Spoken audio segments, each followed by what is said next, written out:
Welcome back into the Cowboys Report. Tom Downey here again. Stephen Jones once again hinting at the Cowboys making another trade or trades this offseason.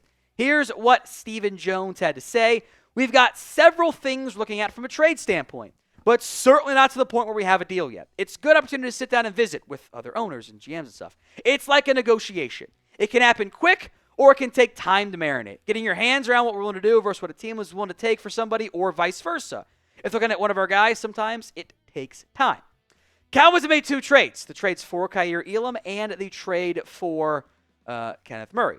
Will they make another one between now and, let's say, the end of the NFL draft? Y for yes, N for no. Get your predictions in for me in the comments of today's show. Now, of note, the Cowboys haven't really been lying about this type of stuff. They hinted at one, straight up outright said they were going to make a trade for somebody, then traded for Jonathan Mingo. They hinted at them during free agency, saying we were working on some trades. They ended up making two trades in the end. In particular, I would have my eye on day 3 of the NFL draft. That is where I think you can find some good leverage points and some impact for trades. Trading that mid to late day 3 pick, the one of your 5s, one of your 6s, one of your 7s for a 1-year rental of a veteran often works out. The Stephon Gilmore trade worked out. The Brandon Cooks one kind of did, but also it was a 5th. The Amari Cooper one worked well for the Browns. You can go back to the Robert Quinn trade. All of those work. You've got 3 picks in the top 145. You can't fill all of your needs at running back, at wide receiver, at corner, at defensive tackle, and defensive end. Backup QB, which we'll discuss here more in depth in a little bit. Even linebacker could use some more talent. Offensive line. You want to get weird now to safety? You're my type of person. You can't fill all of those. And expecting, pick 211 to be an impact player as a rookie isn't fair. But adding a pick 211 for a veteran player, that's where I start to get highly intrigued. And I think that is where you can find some good impact and good value. So take your guess here. Between now and the end of the 2025 NFL Draft, how many trades do you think the Dallas Cowboys will make? It is the pinned comment on today's show. So if the ad comes here on YouTube, take advantage of it. Head down there and let me know how many trades, 0 is a fine answer too, the Cowboys make between now and the end of this year's NFL Draft. Now we'll talk quarterbacks, other positions here as well. Of note, the Tyreek Hill trade rumors somehow, some way are back again. And this time it's thanks exclusively to Tyreek Hill. He posted this on Sunday kind of evening on Twitter where he quote tweeted a Dolphins guy, would you be willing to trade Tyreek Hill? And he put the laughing, smiling emoji. And then, over the cap Jason, which he's kind of searching, I think, his name and trade and stuff to find this. And, Jason over the cap was like, likely draft trade candidate and biggest one. And Tyreek does the peace sign and then does it again separately. Look, the Tyreek Hill trade drama is messy. And if I were a Dolphins fan, I am not. If I were a Dolphins fan, I'd get so annoyed.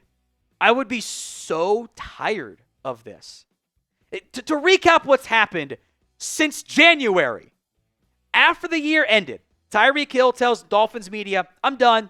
I want out. I don't want to be here. I don't like losing. Trade me. He then met with the Dolphins, did not request a trade from the team, and then later told Mike Florio he was emotional. He's not going to request a trade for the Miami Dolphins. He's going to be here in 2025, and then now he's doing it again.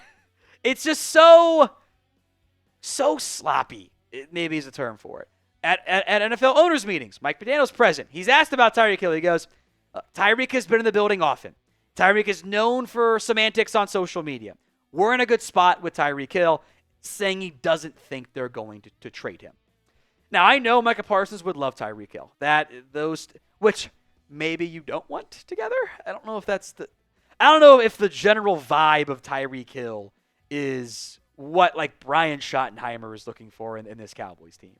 After all the Tank Lawrence mess, I don't know if that's what Schottenheimer actually wants. But purely on the field, he's good at football. His numbers dipped this year, absolutely. But hey, the quarterback was hurt. He wasn't very good. He missed a lot of time. He's still a perennial 1,000-yard receiver with actual speed that this team does not offer, does not have at this time. They could use his game-breaking ability quite simply. The big issue is the contract. The Dolphins lose salary cap if they trade Tyreek Hill. It's a $27.7 million cap hit. They lose over $500,000 if they trade him. The new team would owe him $14.97 for this year.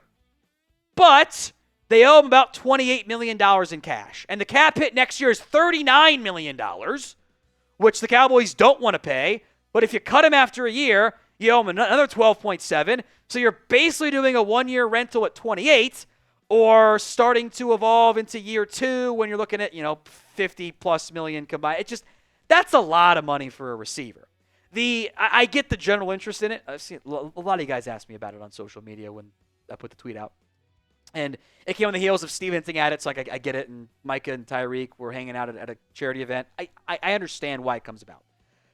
But this is not how the Cowboys operate. It's not how they do business.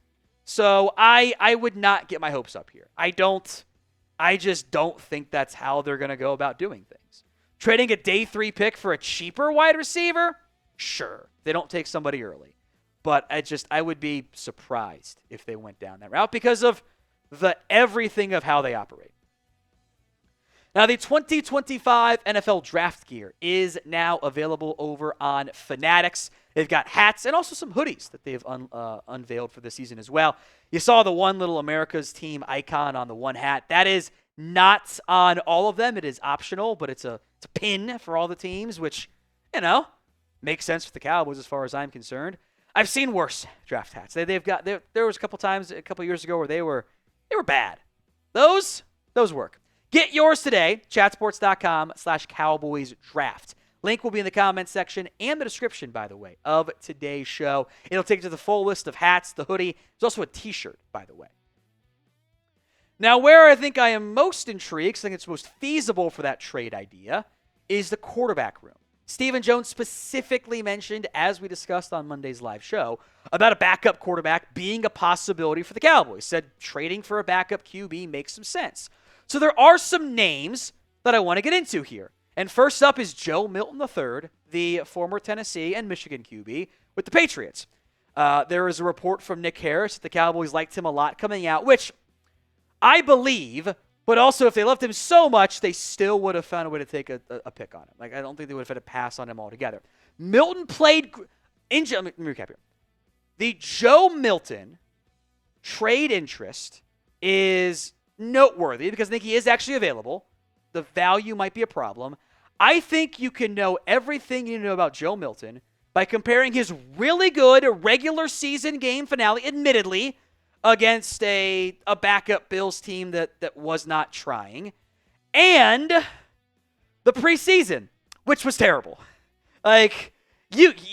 Depending on what cut up you watch, if you look at the best 10 plays from Joe Milton, that guy looks like a top 5 NFL QB because he's large, he's athletic as all get out, he's got a cannon for an arm, and the worst 10 plays are this dude wouldn't make the UFL. At this point, I'm kind of just convinced this is who he is. He's just always going to be inconsistent. That's why I wasn't as high coming out of Tennessee, why he might be a tight end in the end. Now, Broadus and Nick Harris have both mentioned, Harris today specifically, or on Monday specifically, Cowboys have interest. The Patriots want a third rounder. That's not going to be of note to me. I don't think the Cowboys would trade a third round pick for a backup, because that's not a backup trade. That's backup for now. He's a starter in 2 years trade, or if not sooner. That's not. If there's no fourth rounder, if they can get him for a 5, and I had a 6th rounder on him coming out, quarterback tax, that's fine. That one you could kind of make some interest in. So what draft pick would you be willing to trade for Joe Milton? YouTube.com/@CowboysTV is where we're subscribed to, of course. Let me know what draft pick you would trade for him. 2 other names, and both Saints backup QBs. There's a new quarterback. They brought back Derek Carr. They might draft somebody. Names to consider: Spencer Rattler and Jake Haener. Rattler out of South Carolina got a chance to play as a starter last year. Wasn't great. Day 3 pick. We kind of know what we're getting into talent-wise, right? Jake Haener who, if the Cowboys, the timing had been better, may have been a Cowboys pick a couple years ago, also hasn't looked very good. But again, you're looking at cheap backup day 3 quarterbacks. Those are the ones who are available because, as it turns out, teams don't like trading away their backup QB. That's why it's kind of a thin pool. Like I put almost Hooker on here, but he's the backup right now in Detroit. So, Clayton Tune, the Cardinals QB. Again, this is kind of same draft classes as Jay Kaner. Maybe he's available. He hasn't played very much. I liked him relative to his draft class a little bit more than I think most people did coming out of Houston.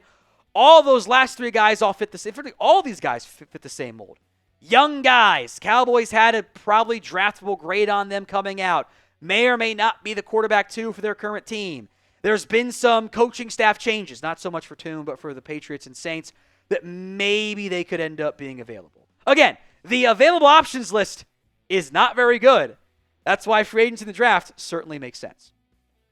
Now, we will have plenty of more Cowboys, any trade buzz that comes about, any news and rumors on the draft free agency. We got you covered.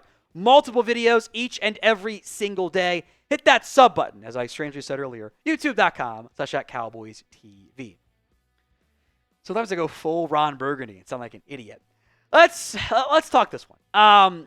So Sporting News, one of their articles, pitched a Christian McCaffrey trade. And as several of you sent to me or asked about it, it got picked up by like a dozen outlets. And sometimes ends up resulting in like really not okay headlines as far as. Anyway, the trade pitch was this. I want to mention this first. Cowboys get McCaffrey. Niners get 2 threes, which trade value-wise is probably fine. The biggest issue here is the money. The 49ers lose $4.15 million in salary cap space. They owe him $16.2 in cash. Remember, they paid him last offseason, or I guess last preseason. The Cowboys would only owe him $4.42. But there is also the cash owed and a $10.55 million option bonus. So are you doing 1 year at $16.2 in cash, or are you going to start to approach more of the 2 years that you're kind of getting near 30 in cash? Look, I don't find this very realistic. The Niners can trade McCaffrey to the Cowboys? Is that how either team operates? Look, I know I'll go on a bit of a rant here, because I just don't buy this. For a guy coming off an injury, 2/3 and money? No, stop it. I know I'm guilty of this at times too. I think we're kind of losing the plot with written content. Certain ideas are interesting. Cool, talk about them. I don't think single thing needs to be aggregated or have a really bad headline like one outlet that just keeps posting news headlines as actual opinion pieces. Kind of like how not everything and everyone needs a podcast. Like, I have no issue Sporting News doing an idea piece. Cool. Does that need to get picked up by 12 different outlets with the prediction from a guy? Like, I don't think, like when I do idea videos, I don't think people need to do predictions on what I said. I don't think. I don't know. Maybe that's weird, but that's just kind of where I'm at.